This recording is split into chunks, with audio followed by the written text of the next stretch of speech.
काँग्रेस सुरुवातीपासून सांगतं की भारतीय जनता पार्टी आणि महायुतीचं सरकार हे शेतकरी विरोधी आहे.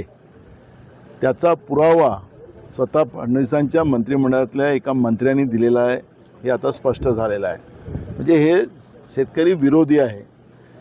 खरं तर एकीकडे शेतकऱ्यांच्या शेतीपंपाचं वीज बिल माफ केलं आणि आपली पाठ आपल्याला सोकायला निघालेत. पण एकीकडे आपण पाहिलं असेल की स्मार्ट मीटर लावून त्या शेतकऱ्यांच्या घरी, त्याच हातावर कमवणाऱ्या खाणाऱ्याच्या घरी, मध्यमवर्गीयांच्या घरी स्मार्ट मीटर लावून 4 पटीनं पैसे त्यांच्या खिशातून डाका मारण्याचं पाप फडणवीसाचं आणि महायुतीचं सरकार करताना आपण पाहतो आहे. म्हणजे काँग्रेसच्या काळामध्ये नाममात्र दराने शेतकऱ्यांना विद्युत दिली जात होती शेतीपंपांसाठी आणि त्यांना भरपूर विद्युत दिली जात होती. आता तर फुकटच्या नावाने 5 तासही विद्युत दिली जात नाही आणि त्याच्यातही फडणवीसाचा मंत्री त्या ठिकाणी म्हणत असेल की यांना विद्युत दिली नाही तरी चालेल पण उद्योगाला दिली पाहिजे. हे आम्ही निर्माण केलेले पॉवर स्टेशन त्याच्याच भरोश्यावर यांचं काम चाललेलं आहे. यांनी गेल्या 10-12 वर्षात नवीन प्रकल्प उभे केले नाहीत. सौर ऊर्जेच्या नावाने शेतकऱ्यांना फसवलं, सर्वसामान्यांना फसवण्याचं काम करतात आहेत.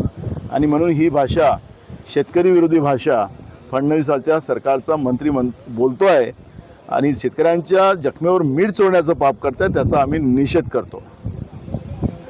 दिल्ली एकीकडे राजकीय घडामोडींना वेग आलेला देखील पाहतो. भेटीगाठी देखील पंतप्रधान असतील, अमित शहा असतील, त्यांच्या देखील घेतल्या जातात. तुम्ही देखील पाहिलेलं असेल. तटकरेंनी देखील रात्री पंतप्रधानांची भेट घेतलेली होती.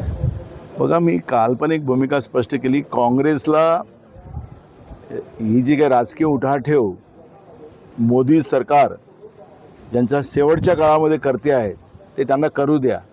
पण काँग्रेसच्या समोर या देशातल्या तरुणाईंचा प्रश्न, उद्याच्या येणाऱ्या भारताच्या भविष्याचा प्रश्न, या देशातल्या सर्वसामान्यांचे प्रश्न, शेतकऱ्यांचे प्रश्न आणि अमेरिका आणि चीनच्या कंट्रोलमध्ये आमच्या देशातलं सरकार, मोदीचं सरकार चालते आहे, ही चिंता आमच्यासाठी महत्त्वाची आहे.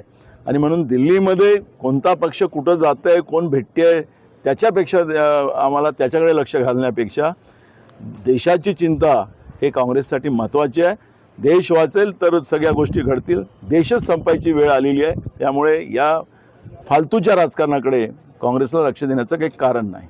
तर आताच अभिमन्यू पवारांनी म्हटलं की तुमच्या प्रदेशाध्यक्षांनी आरोप केलेले होते की अभिमन्यू पवारांच्या माध्यमातून पेपरफुटी संदर्भात त्यांच्यावर आरोप केलेला होता. आज त्यांना कायदेशीर नोटीस पाठवण्यासंदर्भातली उत्तर त्यांना दिलेलं आहे अभिमन्यू पवारांनी. कसं बघतात? कोण अभिमन्यू पवार? आमदार न, मी नाही ओळखत त्यांना. हां, पण त्यांचं म्हणणं असं आहे. पण मी ओळखत नाही, त्याच्यावर प्रतिक्रिया द्यायचं काही कारण नाही. हां, दुसरा असा मुद्दा की आता मुख्यमंत्र्यांचाच राजीनामा मागितला जातो आहे. त्या पद्धतीनं सध्या ऑडिओ क्लिप फिरतात काही. बघा, पेपर लीक होणं, MPSCचे पेपर लीक झालेत.